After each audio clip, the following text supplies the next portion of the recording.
ನಮಸ್ಕಾರ. ನಾನು ಮನೋಜ್ ಕೋಳೆ, ಬಿಜಾಪುರ ಜಿಲ್ಲೆಯವನು. ವೃತ್ತಿಯಿಂದ ನಾನು ಶಿಕ್ಷಕ, ಆದರೆ ಹಾಸ್ಯ ನನ್ನ ಪ್ರವೃತ್ತಿ. ಹಾಸ್ಯವನ್ನು ನೋಡಿದಾಗ ಅತಿ ಹೆಚ್ಚಾಗಿ ಸ್ನೇಹಿತರೆ ಹಾಸ್ಯ ಹುಟ್ಟೋದು ಹಳ್ಳಿಯಲ್ಲಿ. ಹಳ್ಳಿ ಹಾಸ್ಯದ ಖನಿಜ.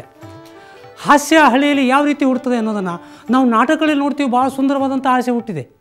ನಾನು 9ನೇ ತರಗತಿಯಲ್ಲಿ ಇದ್ದಾಗ ಒಂದು ನಾಟಕ ಮಾಡಿದ್ದೆ. ನಮ್ಮ ನಾಟಕದ ಹೆಸರು ಇವಳೆಂಥ ಹೆಂಡತಿ. ನಾಟಕದಲ್ಲಿ ನಾನು ಹೀರೋ, ನನ್ನ ಹೆಂಡತಿ ಹೀರೋಣಿ ಮಾಡಿದ್ದಳು. ಸೊ ನಾನು ಆ ನಾಟಕ ಸನ್ನಿವೇಶದಲ್ಲಿ ನನ್ನ ಹೆಂಡತಿಯನ್ನು ಸೂಟ್ ಮಾಡುವಂಥ ಒಂದು ಸನ್ನಿವೇಶ. ನಾಟಕ ಪ್ರಾರಂಭವಾಗಿದೆ. ನಾನು ಡೈಲಾಗ್ ಹೇಳಬೇಕಾಗಿತ್ತು. ನನ್ನ ಹೆಂಡತಿ ಪಾತ್ರದವರು ಬಂದು ಎಂಟ್ರೆನ್ಸ್ ಆದಳು. ಸೊ ನಾನು ಡೈಲಾಗ್ ಹೇಳಬೇಕಾಗಿತ್ತು. ಅವಳು ಸ್ವಲ್ಪ ಕೆಟ್ಟವಳು ಇರ್ತಾಳೆ, ಅವಳಿಗೆ ಸೂಟ್ ಮಾಡುವಂಥ ಸನ್ನಿವೇಶ.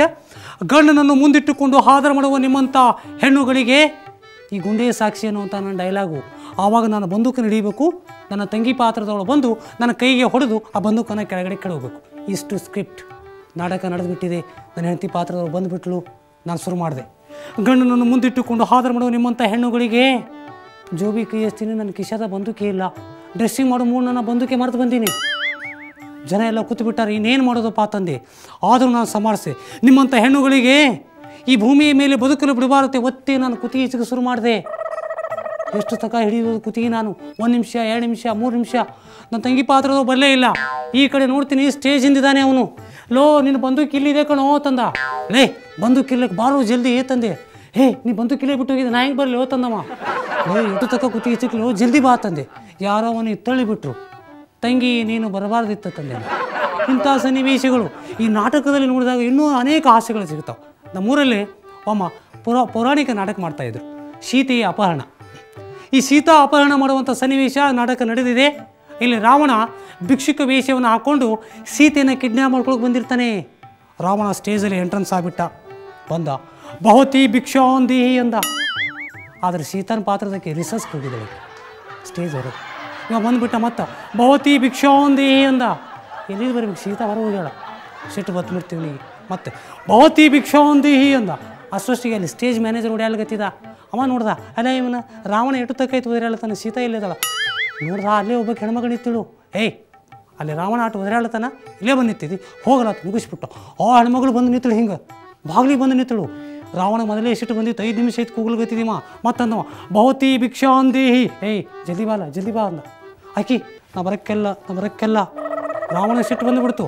ಬಹುತಿ ಭಿಕ್ಷಾಂದೇಹಿ. ನೋಡ, ಮಾತಕ್ಕ ಕರ್ಲಿಗಿತ್ತೀನಿ, ಜಲ್ದಿ ಬಾ ತಂದ. ಹಾಗೆ ಅಂದಳು, ಇಲ್ಲ ನಾ ಬರಕ್ಕೆಲ್ಲ ತಂದ. ಸಿಟ್ಟು ಬಂದುಬಿಡ್ತೀವಿ ನಿಗೆ. ಈ ಸನ್ನಿವೇಶ ನೋಡಿದ ಹಾರ್ಮೋನಿಯಂ ಮಾಸ್ತರ ಶುರು ಮಾಡ್ಬಿಡ. ಅವ ಕುಯ್ ಶುರು ಮಾಡ್ಬಿಟ್ಟ. ನೀ ಯಾಕೆ ಬಂದಿ ಒಳಗೆ ಹೋಗು ತಂದ ಆಕಿಗೆ. ಇವ ರಾವಣರ ಬಿಳ್ಳಗೆ ನಾ ಬಹುತಿ ಭಿಕ್ಷಾಂದೇಹಿ, ಜಲ್ದಿ ಬರ ಅಲ್ಲಗತ್ತಾನ. ಈ ಹೆಣ್ಮಗಳು ನಾ ಬರಕ್ಕೆಲ್ಲ ಅಲ್ಲಕತ್ತಾಳ. ಈ ಸನ್ನಿವೇಶ ಮತ್ತೆ ಸ್ಟೇಜ್ ಮ್ಯಾನೇಜರ್ ಕಣ್ಣಿಗೆ ಬಿದ್ದುಬಿಡ್ತು. ಅವ ಅಂದ, ಆಟ ಕರ್ಲಿಗತ್ತಾನ, ಮತ್ತೆ ಇಲ್ಲೇ ನಿಂತನ ಬರಕ್ಕೆಲ್ಲತ್ತಿ, ಒಳಗೆ ಹೋಗಲ್ಲ ತುಂಗಿಸ್ಬಿಟ್ಟು. ಹೆಣ್ಮಗಳು ಪೂರಾ ಸ್ಟೇಜ್ ಮುಂದೆ ಬಂದುಬಿಟ್ರು. ಅವಾಗ ರಾವಣಗೆ ನೋಡ್ರಿ ಶುರು ಮಾಡ್ಬಿಟ್ಟವ, ನಾ ಭಿಕ್ಷುಕ ಅಲ್ಲ, ನಾ ರಾವಣ ತಂದಿವ. ಅವಾಗ ಹೆಣ್ಮಗಳು ಏನು ಅನ್ಬೇಕ್ರಿ, ಈ ನಾ ಸೀತಾ ಅಲ್ಲ, ಕಸ ಗುಡಿಸೋ ಕಮಲ ಅಂದಳಕ್ಕೆ. ಅಂಥ ಹಾಸ್ಯ ಸನ್ನಿವೇಶ. ಇದೇ ಒಂದು ಕಿಡ್ನ್ಯಾಪ್ ಮಾಡ್ಕೊಂಡು ಹೋಗ್ಬಿಡ್ತಾನಮ್ಮ.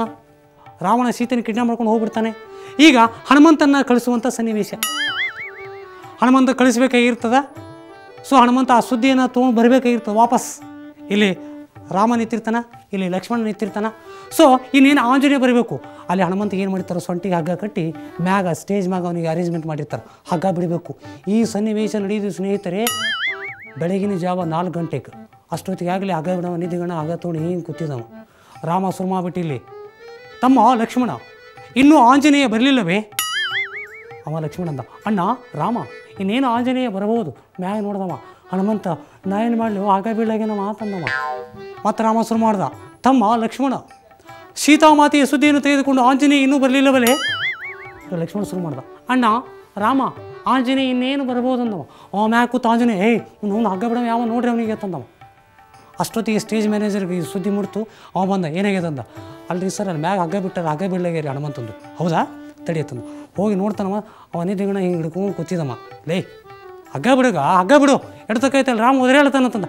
ಹೌದ್ರಿ ಸರ. ಜಗ್ಗಿಬಿಟ್ಟ ಜೋರಾಗಿ. ಹನುಮಂತ ಮ್ಯಾಗಿಂದ ಬಂದು ರಾಪತ್ತ ಬಿದ್ದುಬಿಟ್ಟ. ಮಂದಿಗೆಲ್ಲ ನ್ಯಾಚುರಲ್ ಸೀನ್, ಮಂದಿಗೆಲ್ಲ ಚಪ್ಪ ಹೊಲಿಕತ್ತು. ವಾ ಹನುಮಂತ ಜಂಪ್ ಮಾಡ್ದ ತಂದ. ಆದರೆ ಹನುಮಂತ ಬಿದ್ದು ಶೇಪಿಗೆ ಅವನು ಬಾಯಿ ಬಿಡೋದು ಬಾಯಿಂದ ರಗತ್ತು ಬರ್ಲಿಕ್ಕತ್ತು.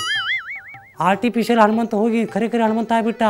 ಕೆಂಪು ಹಚ್ಚಿದ್ರು ರಗತ್ ಯಾವುದು ಅದು ಕೆಂಪು ಯಾವುದು ಒಂದು ಗೊತ್ತಾಗಲಿಲ್ಲ. ತ್ರಾಸ ಹನುಮಂತಗ.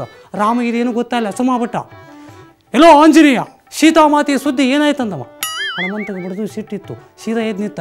ಏಯ್ ಸೀತಾಗೂ ಇದು ಬೆಂಕಿ ಹಚ್ಚು, ಆ ಹಗ್ಗ ಬಿಟ್ಟ ಯಾವ ನೋಡು ಮೊದಲು ತಂದ. ಇದೇ ರೀತಿ ಅನೇಕ ರೀತಿಯಾದಂಥ ಆಸೆಗಳು ಸಿಗ್ತವೆ ಅಂತ ಹೇಳ್ತಾ